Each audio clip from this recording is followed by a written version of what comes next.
Hi, I'm Coach Johnson from Coachella Valley High School, and you are watching Friday Night Lights on NBC Palm Springs. I love Coach Johnson. Welcome back to another Friday Night Lights. Alongside Tala Latoy, I'm Tim O'Brien, and the general manager of Honda of the Desert. We hear you, Gil Rutenberg. Welcome back, man. We've missed you the first 2 weeks. Glad to be back. It's been a wacky first 2 weeks now. 3 weeks between weather, cancellations. It was the lightning the first week, then Tropical Storm Hillary. It was a disaster. So it was around 4:30 this afternoon. I wasn't sure if you could take a look at this. I didn't know we were going to play tonight. This is where I was at Palm Desert just after 5 o'clock. Monsoonal winds. But Tali, this is where you were at. I know those sidelines flooded. Yeah, you were at Coachella Valley. It was disgusting out there.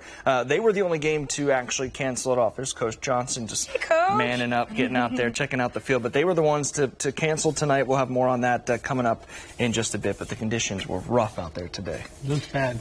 Yeah, and a reminder, guys, we always want you to be part of the show, so we try to make it as interactive as possible. Use that hashtag on your screen, CVFNL, just as so many people already have on social media platforms, all of them. Tag Tim, Gil, myself, and share any high school football news, highlights, or whatever else you guys want to see, especially for Players of the Week. Isn't that right, Gil? That's right. We're giving away money. That's right. It's your time to shine here. That's right. Offensive and Player of the Week. We give them $250 every week. That's all you guys. That's right. Go ahead and check this out. We went over to Desert Hot Springs High School earlier this week with some prizes, but they had to earn it first, according to this guy right here. They did. They got to do some push-ups. All right, let me get Messiah Smith up here. Congratulations, you're going to get $250 from Honda of the Desert. But you gotta do one thing. You gotta beat me in push-ups. Oh, okay. Let's go! So, go ahead. Let's go! Let's go! Well, beat him. That's good push. Push That's it. Through your elbow. Through your elbow.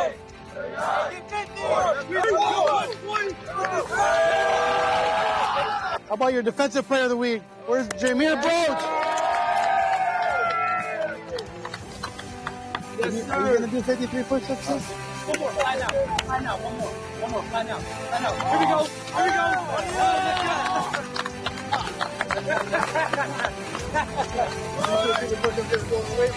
They already did like 100.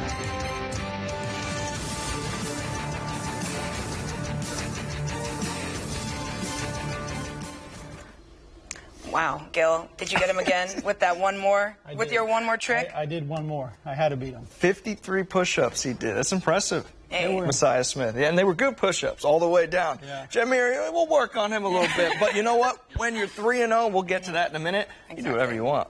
Yes, guys, but as we know, as Tim mentioned, rain just came down across the valley, and it seemed like the East Valley got the worst of it. So let's take a look at the field today from Coachella Valley. The Mighty Arrows were faced with this.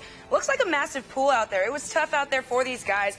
They tried to hold it out as much as they could, but it just wasn't their call, and the game just got called. I saw Coach Johnson on the field standing. All these guys were waiting by the locker room just to wait to see if it would even be playable out there on the field. The sidelines absolutely gone, just flood. The track absolutely gone as well. Now, these guys obviously all wanted to hit the field out there, and after looking at it and waiting it out, everyone was out there, the refs and the district officials just called it because it was just so hard. And at the end of the day, it comes down to the safety of the kids, and they just couldn't play in that, no matter how much and how hard they really wanted to hit the gridiron tonight, guys. Yeah, look, I think over at Palm Desert, the coach of Palm Desert, Rudy Forty, and then Mountain Point from Phoenix, Arizona, they met at midfield with the referees. They were kind of on the fence a little bit. There was a 15-minute delay, but they weren't sure they were going to play because of just the water on the track in field. But speaking of the weather, I want to be fully transparent. I never thought I'd wear a hat on TV. I never thought my feet would be soaking wet on TV. I was like a drowned rat. When we got back to the studio tonight, it was disgusting. I wish you could have seen that on the other side of the camera. But that is for a different time. One of the hardest workers in the whole valley of the Mighty Arabs is Aaron 2K Ramirez. Remember him last year? I do remember him. He was a player of the week last year. Okay. The junior running back had himself a game last week and wanted to show out with the guys at home. We had a chance. Tolly did, caught up with him after the game. Here's what he had to say. Honestly, it's just, I don't know how to explain it, but it's really not a good feeling, you know. It's just once we heard what that happened, it's just like, dang, like, wow, what are we supposed to do now, you know? We didn't really get to do much last week, but we were really hoping to this week. Next week we got a bye, so what are we supposed to do now for 2 weeks? We don't really know what to do next. Yeah, I think he felt the same way, you know. He tried checking with the refs and stuff, trying to see if the field was good, but you just couldn't do it. It's not a good feeling. It's the worst, to be honest.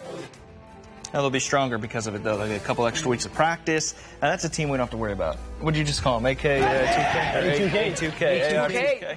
Look, we're just getting started here on Friday Night Lights, Week 3, believe it or not. On the other side of the break, we'll hear from Coach Bill Johnson of CV. What's next for them after missing their second game because of the weather.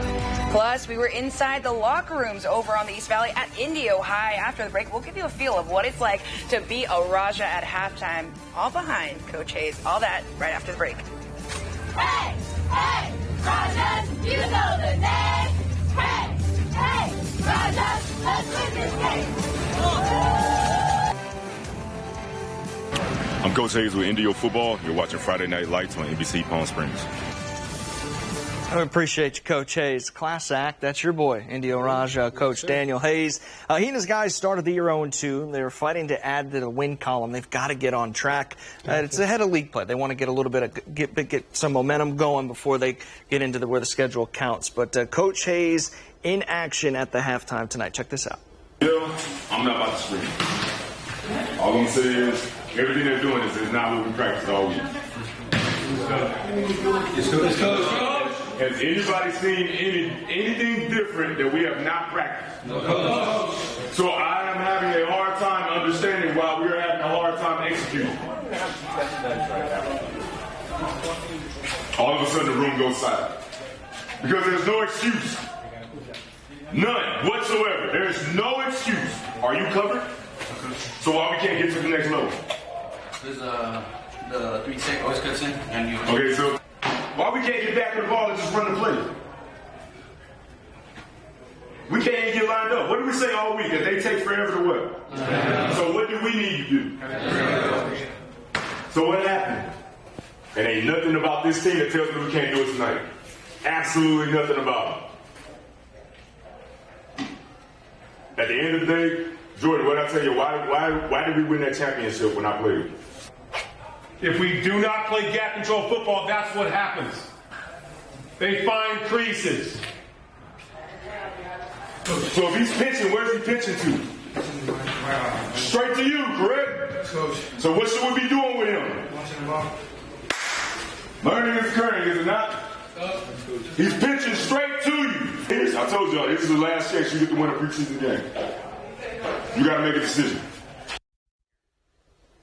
Yeah, well, you heard Coach. He said they had to make a decision. So let's get to those highlights. The Rajas were looking to get that ball rolling this week against Barstow. Rain or shine. And the rain just kept on coming down over on the east end. And here's a look at it right there. But that was most of the first half. But this Barstow team started off hot before Indio could even find the end zone. There were bursts of defensive plays that could really get that momentum going for the Rajas, like this big play by number 8, Julian Mandujano, falling on a silly fumble by the Barstow Aztecs, but it was hard for Indio to do anything on the other side of the ball. The offense just out of sync. Could have been the weather, could have just been an off day for them, but nothing going on the ground for them or even in the air. Barstow kept that door open for them, though. A team full of penalties on penalties all game long, but it just wouldn't be enough for the Rajas to take control and catch up. The final in this one, 54-0. Aztecs. The Rajas fall to the Barstow Aztecs at home. They'll look to make it up next week at home, though. Well, with the weather shutting down things for the mighty Arabs, what do they do now? It's the second game of the season that's been canceled for them. They had the lightning delay that was canceled against Xavier Prep in week 1. We had a chance to catch up with some of the Arabs here this afternoon. Take a look.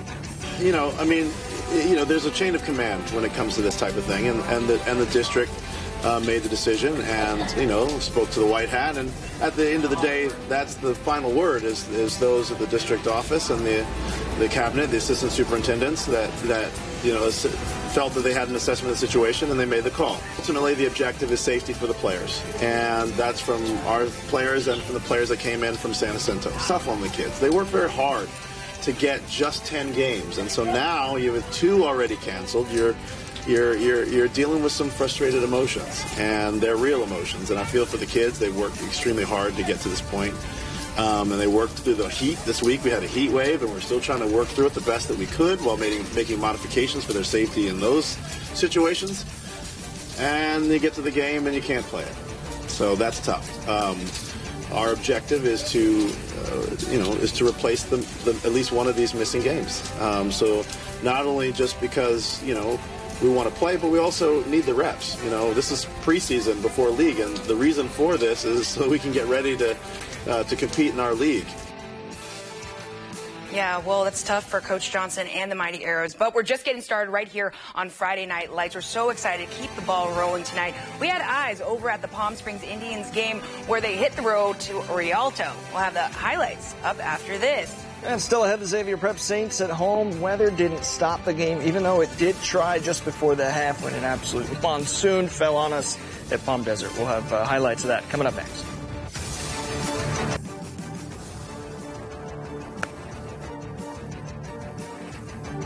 Welcome back. I'm Tali Latoy here on Friday Night Lights. Now let's talk the Palm Springs Indians who hit the road over in Rialto. They had a tough matchup against Eisenhower, but they were looking to find their groove together. Rainy conditions over there as well, but luckily they got to keep the game going and hit the gridiron behind their new head coach, Coach Gobri. And they'd also find the end zone, guys. Let's take a look at the 2-yard run by quarterback Fabian Galvez. And this was about the only tutty they'd find for the night. Eisenhower would later score 3 touchdowns on them, and it was a hole that the Indians just could not find their way out of. These are quick, guys. The final in this one, 28-7 Eisenhower. Now that drops them to 0-2 to start the season. Tough for them. Yeah, sadly over here on this side, Xavier Prep Saints back home tonight in Palm Desert. We had a chance to get out there. Gil, don't blink now. You might miss something. Take a look at this. Xavier Prep hosting, the Saints are hosting Aquinas tonight. Saints looking to protect their home field. You see them taking the field. Coach Doc zoned in on his defense, saying, listen, boys, we got to keep this together. It did its part for most of the first half, forcing a few turnovers on downs, but they couldn't keep Aquinas running back Champ Brown out of the end zone.